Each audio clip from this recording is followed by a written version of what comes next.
আমন্ত্রণ রাতের বাংলাদেশে শুরুতেই জানাবো শিরোনাম। বিশ্বকাপ নকআউটে কঙ্গোর মুখোমুখি ইংল্যান্ড, রাতে বেলজিয়াম সেনেগাল ম্যাচ, ভোরে বসনিয়ার বিপক্ষে লড়বে অন্যতম আয়োজক যুক্তরাষ্ট্র।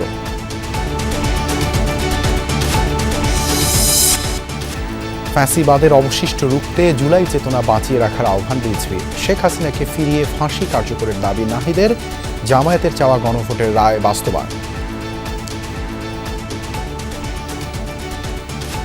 ফ্যাসিস্ট পরাজিত হয়েছে বটে, কিন্তু তার ভগ্নাংশ, তার অবশিষ্টাংশ এখনো কিন্তু রয়েছে নানা জায়গায়। তাদেরকে দেশে এনে বিচারে কাঠগড়ায় দাঁড় করানো হবে এবং শেখ হাসিনার ফাঁসির রায় সেটি কার্যকর করা হবে। সংবিধান সংশোধনের জন্য রায় দেয়নি, রায় দিয়েছে সংস্কারের জন্য। ঢাকা জেলার অন্তর্ভুক্ত হল নারায়ণগঞ্জ ও গাজীপুরের পূর্বাঞ্চল প্রকল্প এলাকা। নিকারের বৈঠকে নতুন 3 উপজেলা ও 1টি থানার অনুমোদন।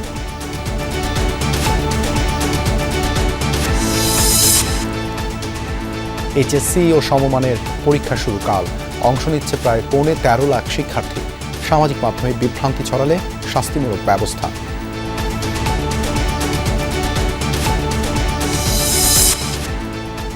ঢাকা বেইজিং ঘনিষ্ঠতা অন্য দেশের সাথে সম্পর্কে প্রভাব ফেলবে না, অভিমত পররাষ্ট্র প্রতিমন্ত্রী।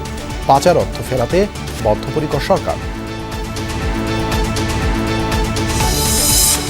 এছাড়াও রাতের বাংলাদেশে থাকছে বিদায়ী অর্থ বছরে রেমিটেন্স এসেছে রেকর্ড $35 বিলিয়ন। হুন্ডির প্রবণতা কমায় বৈধ পথেই টাকা পাঠাচ্ছেন প্রবাসীরা, তথ্য বাংলাদেশ ব্যাংকের।